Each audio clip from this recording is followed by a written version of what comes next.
हुआ क्या, हमारा यहाँ से स्टार्ट होता है, हम यहाँ मानते हैं स्टार्टिंग पॉइंट, तो हमने यहाँ से चलना चालू किया। अभी हमारे पास 1 kg वाटर है, चलते चलते चलते चलते चलते चलते चलते 9 पे पहुँच गए। 9 से हम सुपर हीट टरबाइन में डालना चालू किया, ये हाई प्रेशर टरबाइन में गया।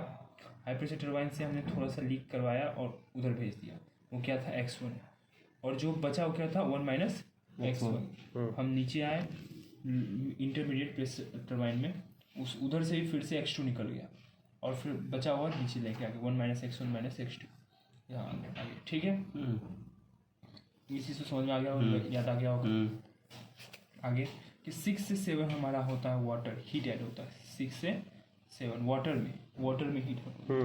7 से 8 होता है फेज चेंज, 8 से 9 होता है सुपर हीट, 9 से 10 होता है टरबाइन वर्क। ठीक है, यहाँ तक जो 1 kg काम करता है वो इसलिए डाला है। आगे चलते हैं, आगे जाके हमारा x1 फ्रैक्शन क्या हो गया, अलग हो गया।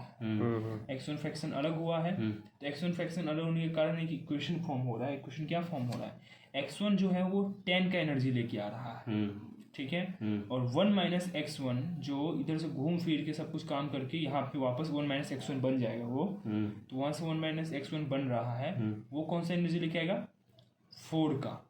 ठीक है, दोनों मिल जाएंगे, तो x1 10 का, 1 - x1 4 का, दोनों मिलेंगे कहाँ पे, H5। अच्छा, ठीक है, आगे चलते हैं। x1 × S10 + x1 - h4 ये दोनों मिलेगा H5 पे। H5 पे, और H5 के पास कौन सा एनर्जी होगा, H5 ही होगा। ठीक है, आगे चलते हैं। तो आगे क्या है हमारा 10 से 11 क्या है, अब इंटरमीडिएट प्रेशर टरबाइन।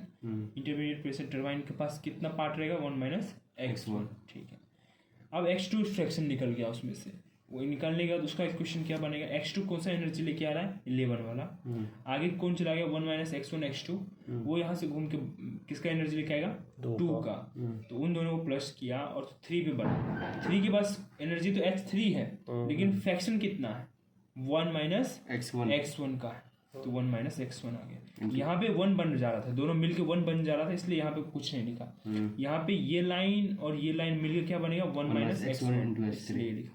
और वो है एलपीटी पे जो बन रहा है वो है 1 - x1 x2 फ्रैक्शन का 11 से 12 पे। हाँ, फिर हमारे पास हीट रिजेक्शन होगा। 10 से 12 पे क्या बना, 10 से 12 पे 11 से 12 1 - x1 - x2।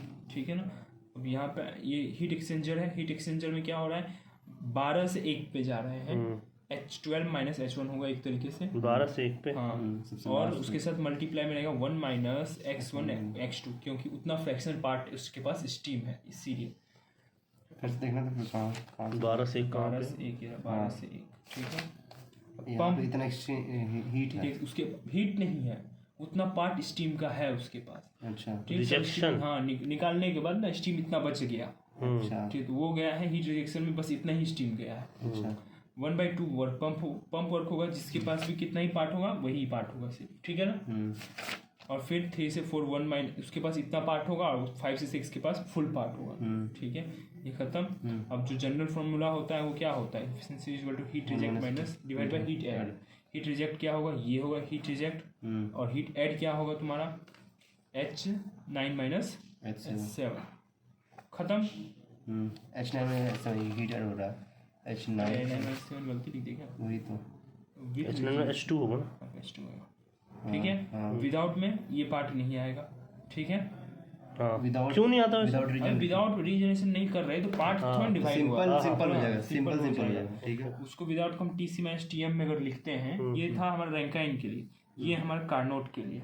अच्छा ठीक है ना। TC क्या है, TC हमारा कंडेंसर टेम्परेचर, और TM है क्या, मीन टेम्परेचर, यहाँ से लेके यहाँ तक का जो मीन टेम्परेचर होगा वो। ठीक है, वो तो मैं मान गया था। इसी को मुझे और मान लिया था। विथ रीजनरेशन वाला लिखना हो तो उसी TC में क्या मल्टीप्लाई हो जाएगा, बस ये कंप्लीट हो गया, खत्म।